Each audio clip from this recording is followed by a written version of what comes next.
morning, everybody. Good morning. Welcome to Tuesday Chapel. Here we go. So glad you all could join us this morning. We have another great time just to get together with one another in this place. I want us never to forget that this is a privilege, right? I know it's hard to think of that sometimes when you read in the email that it's mandatory to come someplace, right? You think that you have to come, but really, as we're together as a body of Christ, it's a privilege that we get to be together. And it's all because of Christ and His sacrifice that this is even possible. I mean, He's the reason why we're here in the first place. No matter what you're studying at Davis College, no matter what you do in your life, Jesus makes it all happen. Amen? So, with that frame of mind, with that mentality, this is kind of an extraordinary event, really, as chapel, where we all get to come together and just praise the name of Jesus together, right? As the body of Christ. How amazing is that? So with that in mind, I want us to just kind of go in prayer. We're just going to go before our God this morning. Father God, thank you so much for this place, for these people, for the opportunities that you give us each and every day to experience your word, to experience your world, to interact with one another. And Lord, I just pray that everything we say and do in this place and everything we say and do after we leave, Father, would be glorifying to you and would lift up your name. Lord, I pray that our worship this morning would be sincere, that it would be sweet, it would be a sweet sound for you. And Lord, that your name would be glorified. I pray that the words that are spoken today would be your words from your word and not our own. And Lord, that it would go forth and transform hearts, transform minds, and that we would learn to experience you in a brand new way. Father God, we ask all these things in Jesus' name. Amen. And amen. And of course, we have Dr. Blanc with us this morning. He's going to be our speaker for Tuesday Chapel. I'm going to call it Captain's Chapel from now on. That sounds pretty good, doesn't it? Captain's Chapel, that's what we're going to call it. So we've got Dr. Blanc with us this morning, and I invite you to all stand with us as we worship together with our praise.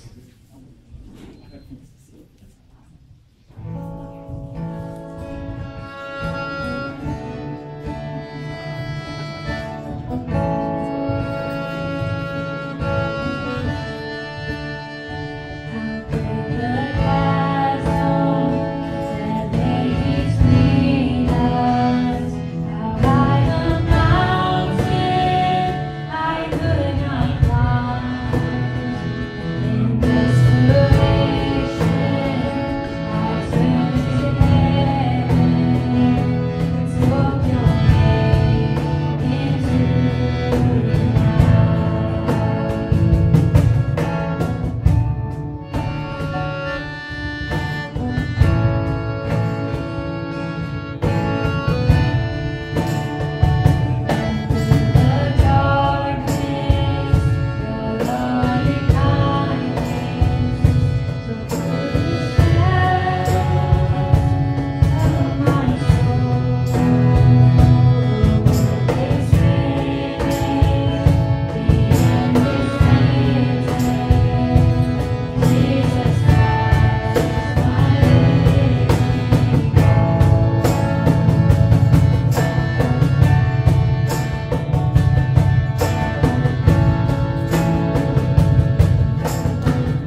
Not easy. I didn't do that. To my knowledge. Yeah, so I told you when I have quiet time or devotions, private time with the Lord, I start jotting it down. I journal it a little bit, whatever comes into my mind. Lots of room in the front. So close. Thanks for coming, guys. So a passage came to my mind this morning. I being in the way, the Lord led me. So to me, I took that as a challenge. Keep walking uprightly, trust God, jump into the current. Don't fight the river's flow. Don't get caught by the brush or the debris. Don't crash on the rocks. Let the current take you safely upstream or downstream. But, I said, what's the context of that? So I went digging back into Genesis. This is Genesis 24.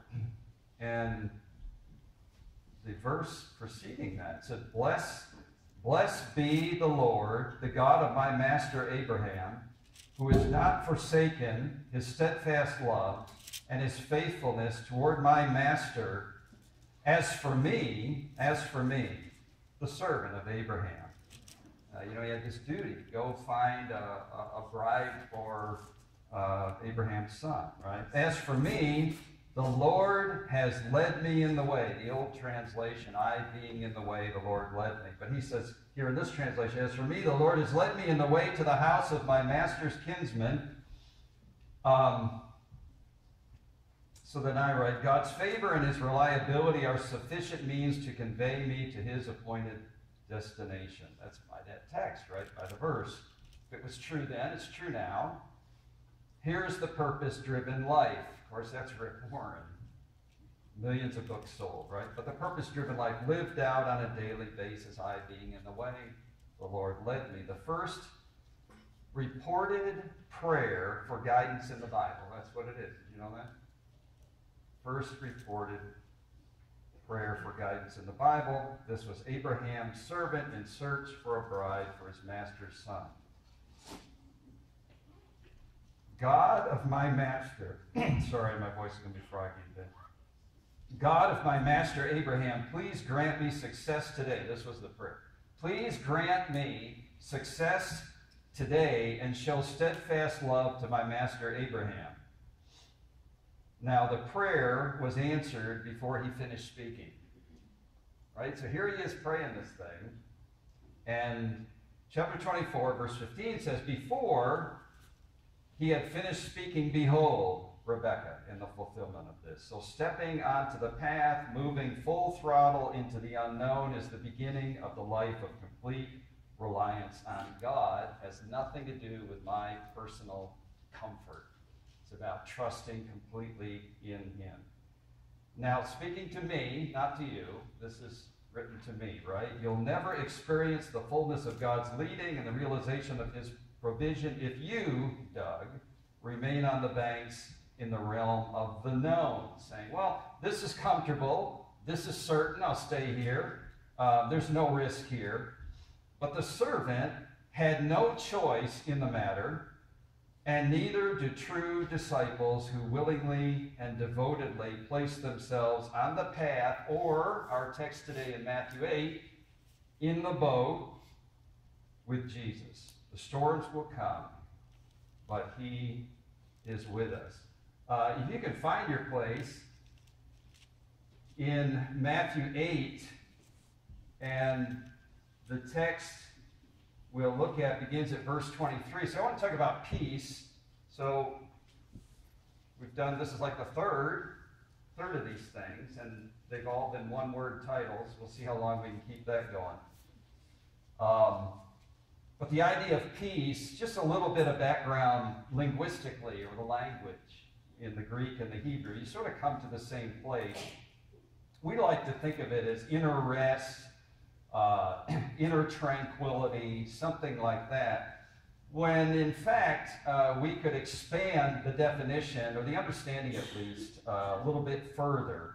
Not necessarily freedom from trouble, but everything that makes for a man's or woman's, a person's highest good. So last week we said all things work together for good for them that love God, to them who are the called according to his purpose. And see, all things are good, all things are comfortable. So whatever is intended to ensure my well-being, that sort of constitutes what peace is. Sure, there's that inner tranquility, what we hope for. Another way of rendering it, everything which will make our mind pure, our will resolute, and our heart glad, even if there's painful circumstances. So, it's in that sense of the love and care of God, which even if our bodies are tortured, can keep a man's heart serene. Do you remember Paul and Silas in Acts 16:25?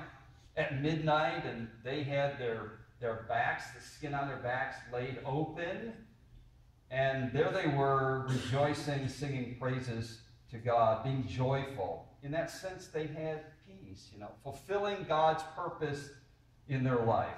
Another way of maybe understanding this is being undisturbed. Undisturbed. Now that's interesting. So I like this picture, and you can find it online somewhere, but it's one of those lighthouse pictures, where you have this typical, beautiful stone kind of lighthouse on a solid foundation, and all around it are these breakers crashing against it in the waves. And if you look closely at the picture, there's a little door at the base of the lighthouse, and there's a guy standing there with all these waves pounded against him, completely undisturbed in the midst of all of that chaos. And that's the idea of peace. Not that we're removed from the chaos, that we're removed from whatever the crisis is at hand, or that we even feel a lack of trepidation or fear in the midst of it. It's the sense that my well-being is being perfectly cared for by God. In that we have peace. Let's go to Matthew 8, as I mentioned a moment ago, and beginning at verse 23. And it says, "Then he," Jesus, "got into the boat, and his disciples followed him." So that's me today, right? Because I'm saying, I want to be the one on the path. I want to be on the path. I being in the way, the Lord led me. I want to be the one in the boat. Right, in the boat. So we just got in and followed him. That's us. It's our lives with Jesus. We got in the boat. There we are. But then it says what? Suddenly, that is without warning, a ferocious storm came up on the lake so that the waves swept over the boat. That's what you get for following Jesus. Right? That's what you get. Follow him into the boat. This is the type of situation you're going to be in. The disciples went and they woke him saying, "Lord, save us. We're going to drown." And he replied, "You of little faith, why are you so afraid?"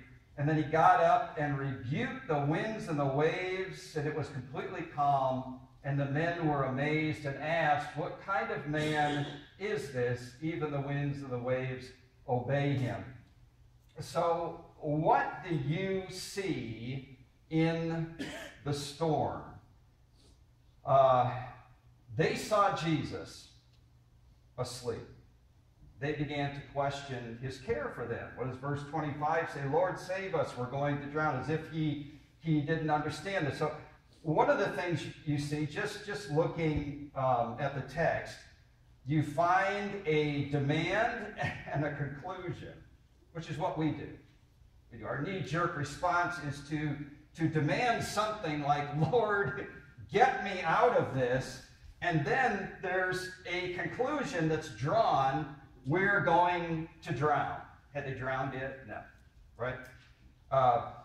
For example, if you go back to the Old Testament book of Exodus and the 14th chapter and verses 10 and following, and this is the Israelites. They've departed Egypt, and they're going to be pinned between the mountain ranges, and in front of them is the Red Sea, uncrossable to them at this point, so they think. And as Pharaoh approached, the Israelites looked up. They looked up. This is all sight related, right? Because this is what the disciples saw. They saw, and it says here that the Israelites looked up, and there were the Egyptians marching after them. They were terrified and cried out to the Lord. They said to Moses, "Was it because there was no graves in Egypt that you brought us to the desert to die?" There's the conclusion. They're just going to get it reversed here. And they start with a conclusion based on what they see. "And what have you done to us by bringing us out of Egypt? Didn't we say to you in Egypt, 'Leave us alone'?" Here's the demand. Here's the demand. "Leave us alone. Let us serve the Egyptians," and so on. And so much of this has to do with what we see. And what we see causes us to doubt God's care. I have this short article here by Philip Yancey, and he's basically entitled it, "Does God Care?" He brings to the article mention of a youth pastor, and he's basically given incidences of people that were in similar difficult circumstances, and they could have concluded a multiple of things that is concerning God's care or God's lack of care. So he says a youth pastor in Colorado just learned that his wife and baby daughter were dying of AIDS. You know, how can I talk to my youth group about a loving God? He said, how can I tell them God cares? And then the same week, I heard also from a blind man calling on a public phone, and several months before, he had invited a recovering drug addict into his home as an act of mercy. And he just learned that the recovering addict was molesting his wife under his own roof. And he says, it's like God is punishing me for trying to serve him. All these conclusions that the natural mind would come to. And so Yancey says, I've learned not even to attempt to answer the why questions. Why this or why that? Why did the youth pastor's wife happen to get the one tainted bottle of blood that caused the AIDS and so on? And so why did a tornado hit a town in Oklahoma and skip over another and so on and so on and so on? So he says, one question, however, no longer plagues me as it once did. The question, does God care? You can ask the why question again and again and again, but this question, does God care? He says, I know of only one way to answer the question, does God care? As for me, it's proved decisive. He says this, Jesus is the answer. Jesus never attempted a philosophical answer to the problem of pain, yet he did give an existential answer that is how it affects you in a day-to-day way, in real time, and experience in your life. He says, although I cannot learn from him why a particular bad thing occurs, I can learn how God feels about it. Jesus gives God a face, and that face is streaked with tears. Then he mentions the difference between Old and New Testaments and how this sort of comes to light relative to the question. He says, in the Old Testament, I can find many expressions of doubt and disappointment. Whole books like Jeremiah, Habakkuk, Job center on the theme. As I've said, almost half the Psalms have a dark, brooding tone about them. In striking contrast, the New Testament epistles contain little of this type of anguish. The problem of pain has surely not gone away. James, for example, James chapter 1, Romans chapter 5, maybe these passages are familiar to you. Romans chapter 8, the entire book of 1 Peter, and much of Revelation deal with a subject in detail. Nevertheless, nowhere do I find, Yancey says, nowhere do I find the piercing question, does God care? I see nothing resembling the accusation of Psalm 77, has God forgotten to be merciful? The reason for the change, I believe, according to Yancey, is Jesus answered that question for the witnesses who wrote the epistles. In Jesus, God presents a face. Anyone who wonders how God feels about the suffering on this groaning planet need only look at that face. James, Peter, and John, remember those three. James, Peter, and John had followed Jesus long enough for his facial expressions to be permanently etched on their minds by watching Jesus respond to a hemorrhaging woman, a grieving centurion, a widow's dead son, an epileptic boy, an old blind man. They learned how God felt about suffering. By no means did Jesus solve the problem of pain. He healed only a few in one small corner of the globe, but he did provide an answer to the question, does God care? The book of Hebrews, chapter 5, verse 7. Jesus offered up loud cries and tears to the one who would save him from death. But of course, he was not saved from death in Gethsemane and Calvary. We get the idea that Jesus cares and cares tremendously. And a whole bunch of passages, Hebrews chapter 2, Hebrews chapter 4, Hebrews chapter 12, all underscore this. Let me skip over those and just take it to the end of the Bible, to Revelation 21, in the opening 6 verses. Then I saw a new heaven and a new earth, for the first heaven and the first earth had passed away, and there was no longer any sea. And I saw the holy city, the new Jerusalem, coming down out of heaven from God, prepared as a bride, beautifully dressed for her husband. And I heard a loud voice from the throne saying, "Look, God's dwelling place is now among the people, and he will dwell with them, and they will be his people, and God himself will be with them and be their God." Now watch this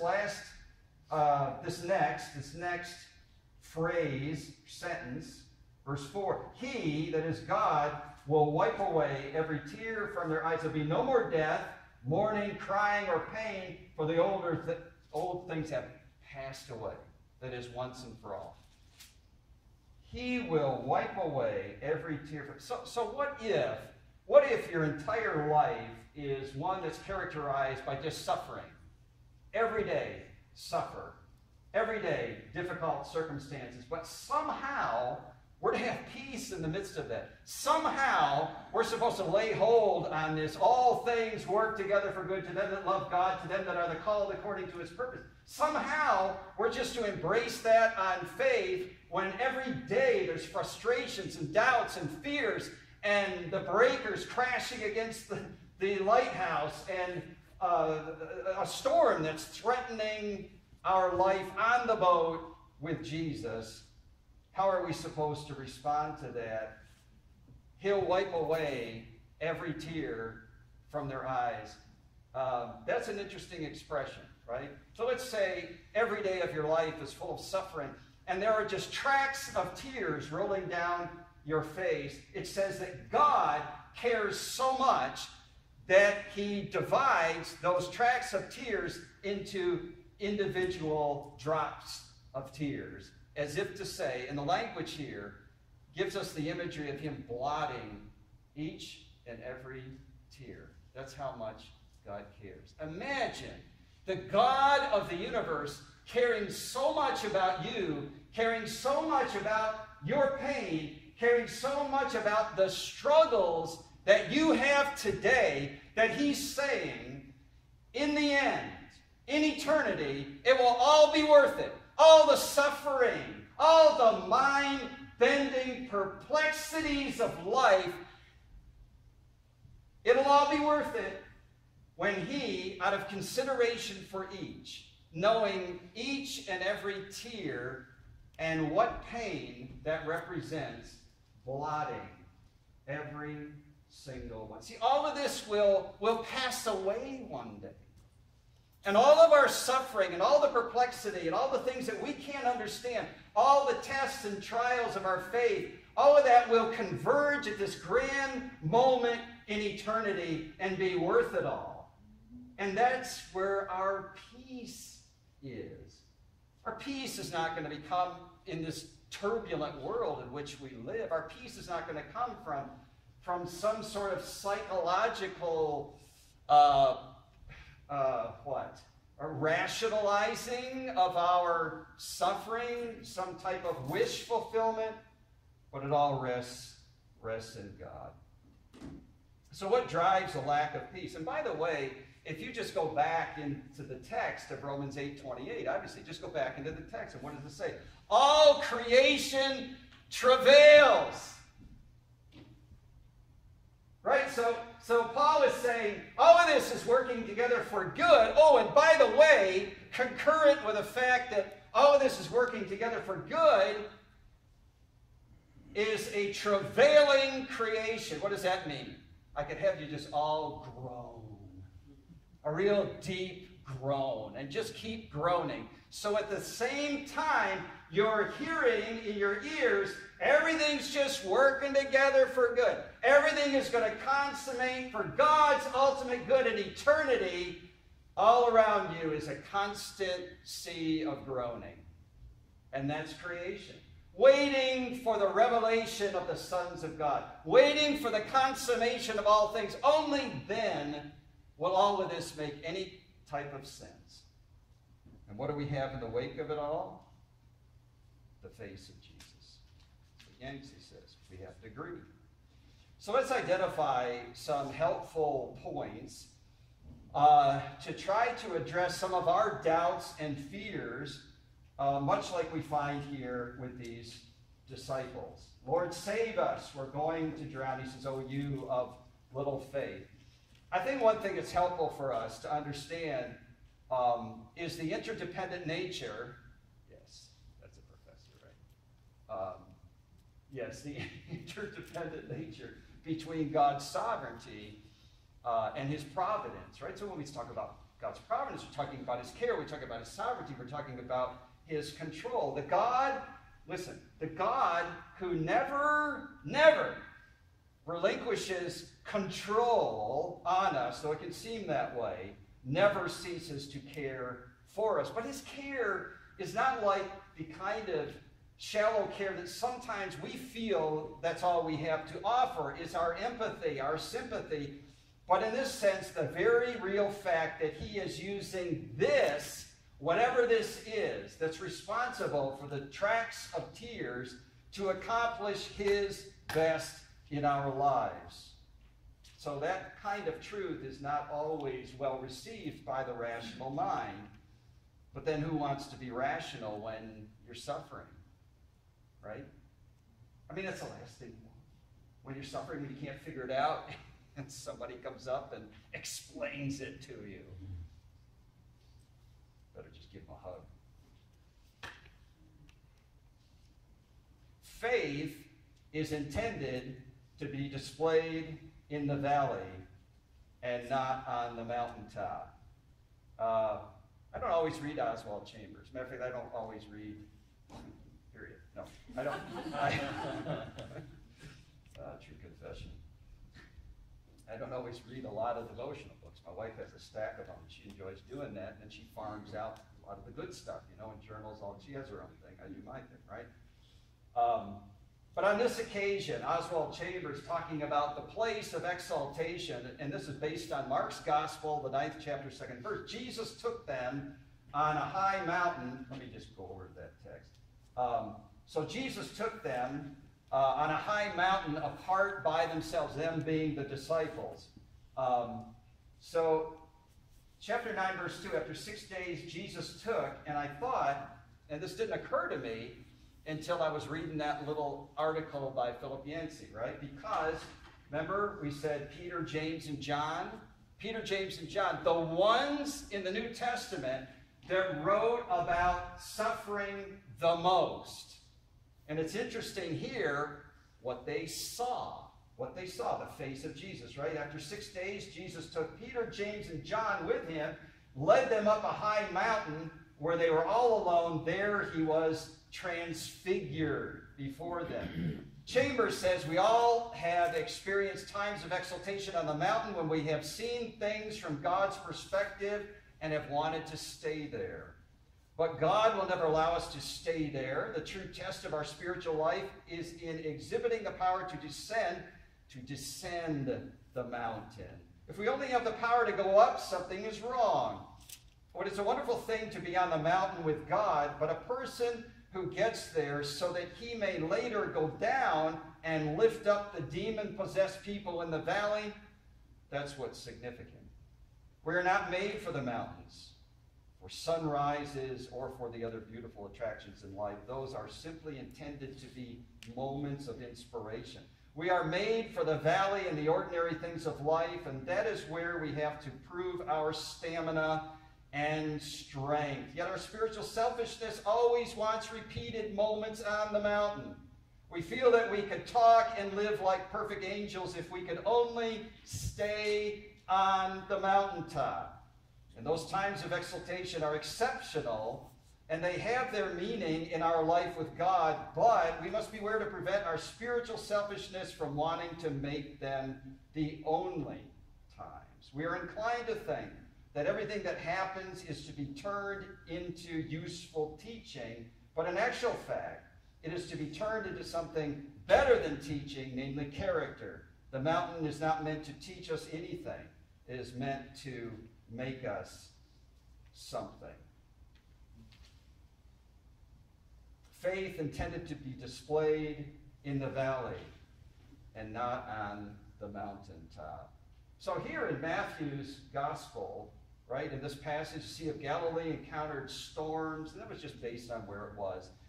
And you could say, in fact, though they're on the sea, they're in the textbook valley due to its location, causing sudden storms to be unpredictable in nature. Jesus is the sterling example, resting his trust in his Father's perfect care. They're asleep on the vessel, but willing to accommodate to his disciples' complete lack of faith. Verse 26, you of little faith, why are you so afraid? I cross-referenced that a bit with Psalms and the 107th Psalm and the 29th. He stilled the storm to a whisper. Interesting how here's Jesus doing the same thing that God is doing in the Old Testament. He stilled the storm to a whisper. The waves of the sea were hushed. I mean, isn't it worth getting on the boat to experience that? Isn't it worth the mind-bending, perplexing problems, the issues of life that pull you to your extremities? And you think, what's wrong? What's wrong? What's wrong? I shouldn't be like this. I shouldn't have to experience life like this. I'm a child of God. Doesn't God care? Why would he allow me to go through all this? When in fact you realize that it is because of this that you are going to be able to see him for who he is. That's the message of the Gospels, isn't it? Let me give you an example from another Gospel, Luke chapter 5. Luke chapter 5 and verse 8. So now, Peter and the other disciples, they've been part of this great catch of fish. You remember the account, right?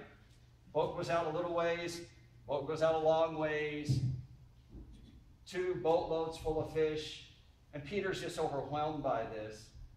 And it says in verse 8 that when Simon Peter saw this, it's a whole interesting study if you just take that word and just run with it through the Gospels and attach that sight to then what happens in terms of the experience of the one who saw. How that dramatically impacted them and affected them. So how is it that our faith is going to grow? How is it that we are going to know God on this incredibly intimate, experiential scale if we don't suffer the mind-perplexing, mind-boggling, chaotic, all these things that we really want to distance ourselves from and just say, well, you know what, I'd rather just have information than experience, Doug. Really, really. I mean, as far as being, so I'd rather stand on the shore and watch other people get in the boat and go through that, and then I would just know informationally and factually, I'll have that kind of knowledge in life. That's not what God wants. And that's not what you really want by experience. But the problem is to get there experientially with God, you've got to get on that boat. And you've got to feel those waves splashing against you. You've got to see your life in jeopardy. You've got to see everything that you've ever worked for crashing on the rocks. And somehow have the peace to know that God is working purposefully for your good in this. And maybe that's far too self-centered. That God would work purposefully for my good. He ought to be using me to accomplish his good, right? And isn't that what Paul was saying? So somehow in all of this, how selfish of me to want to be delivered from the pain and the agony and the suffering. I don't want the tracks of tears down my face, God. I want everything to be tranquil and perfect and harmonious and make sense to my mind. And he says, listen, I've got another plan for you. It's easy to trust me, given those circumstances. I mean, that's what's evident here. So what did Peter conclude? He saw this. It impacted him experientially. He saw Jesus in a completely different light. And what does he say? Go away from me, Lord. I'm a sinful man. Broken to pieces. His life shattered in a million shards. God said, that's fine. I can take that Peter and use that Peter. Just like Moses. You could go to Acts chapter 7 and here's Moses making this great case to God. PhD, University of Cairo, God. I mean, look at me. I've got wealth. I've got status. I've got access to the throne. Look at me. I'm the guy you want to deliver these Israelites. Send me. Who is a Moses that God sent? And you go to chapter 3, and here's Moses saying, no, not me. No, not me. I'm ill-equipped. My speech is not so good. Use someone else. That's the Moses that God sent. The one who was broken. The one who said, I'm ill-prepared. I'm unqualified.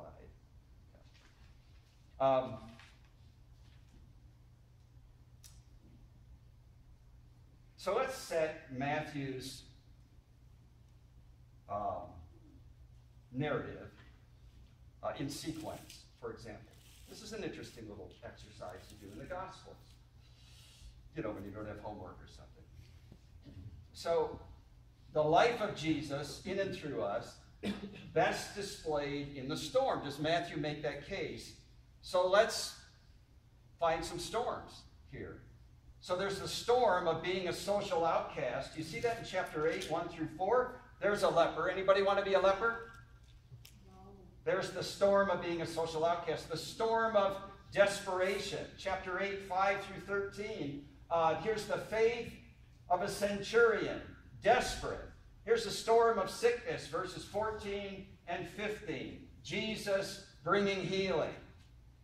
Here's the storm of demonic oppression. Verses 16 and 17. Here's the storm of personal decisions in relation to the demands of discipleship. Will you follow me in this situation? Will you follow me in that situation? All of these storms in life. And then there's our text, the storm of doubts and fear. And then chapter 8, 28 through 37, the storm of rejection.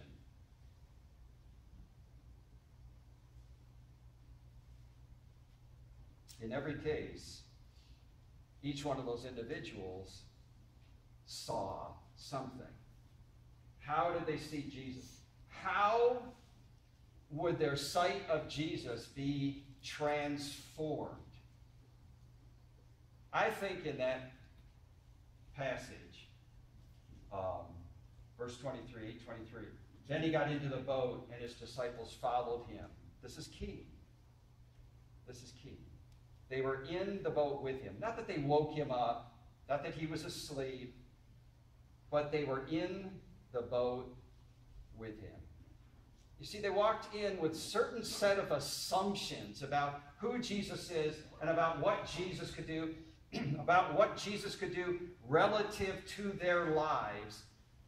And they would walk out of that boat with a completely different perception, understanding, experience, knowledge of who Jesus is. Do you want to get in the boat? Do you want to think your life is over? Do you want to come that close to be that desperate to see Jesus in a different way? I start with the assumption that I need to see Jesus in a different way. I start with that assumption because it's too easy for me to default on, I can think my way out of this. If I had resources, I could buy my way out of this. Somehow, I can manipulate the circumstances by the sheer presence of my ingenuity or something, right? And we all think this way. I can somehow manipulate until God pins you in a place where you can manipulate nothing. You just have to sit there in the crucible and take it. And watch those tracks of tears down your face when visions die and you're desperate. But you're desperate in the right place. In the right place. There's nothing wrong with being desperate. Desperation is not like counter-trust or counter-reliance. Hudson Taylor would say, it's not about the pressure. It's about where the pressure drives you. And there's a man that knew trials and desperation and heartache serving God in a distant foreign land. And he says it's not about the pressure so long as the pressure drives you towards him. See, that's what God is trying to do. But he wants to open our eyes. But first we have to be in a place where we can see God at work. Where do we see God at work? When everything is crashing down around us. And we see Jesus step into the situation, the face of God caring and do what no one else can do. So what's a path to peace? What's a path to well-being? He got into the boat. The disciples followed him. Suddenly, a furious storm came up.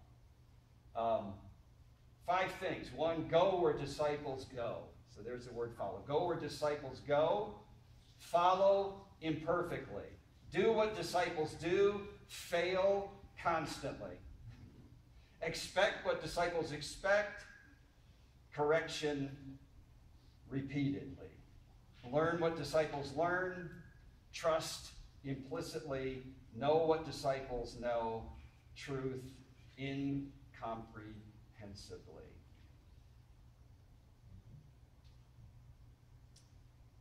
What would they conclude? That one greater than the storm is in the boat.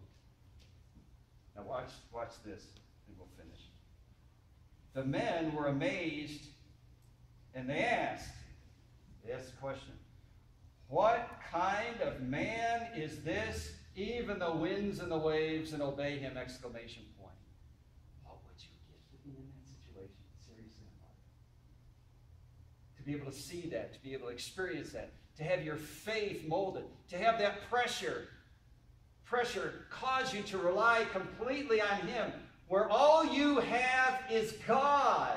All your resources are gone. There's no affiliates. There's no friends. There's nobody. It's just you and God. And then God does for you what only he can do. What would that do to your faith? Or we can just go on.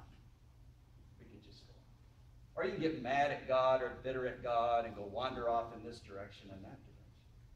But not if we're convinced that his good is being worked out through us, if we're convinced. But there's the question, and I go over just a few chapters for the answer. Chapter 14 and verse 32, another water occasion, Jesus walking on the water.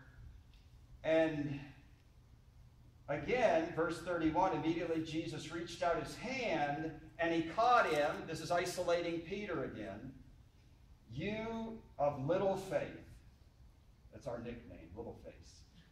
It is. You of little faith, why do you doubt? And when they climbed into the boat, the wind died down. And then those who were in the boat worshipped him, saying, here's the answer. What manner of man is this? Truly, you are the Son of God. So here's the question. See, all the questions of life, all the big questions of life, reconcile and converge on but one person. Get Jesus right, you get God right. Get Jesus right, you get the church right. Get Jesus right, you get your life as a disciple right. Get him wrong, and it's a mess and a disaster. It's a miserable, miserable experience all of your days. it just pays to get Jesus right. Just let him release the reins. Let him have his way with you, come what may. If you're truly here because you're desperate for God, because you want to know him and you want to walk intimately with him, then you've got to be willing to walk where he walks. And here's one that carried a cross through the streets of Jerusalem in shame, and he hung on that cross and died for us, yet accomplishing God's perfect will. Do we want to suffer like that? Are we willing to pay that kind of price to see God's will perfected in us? I hope so. Will it be comfortable? No. Will it be convenient? No. Can you have peace? Yes. Let's pray.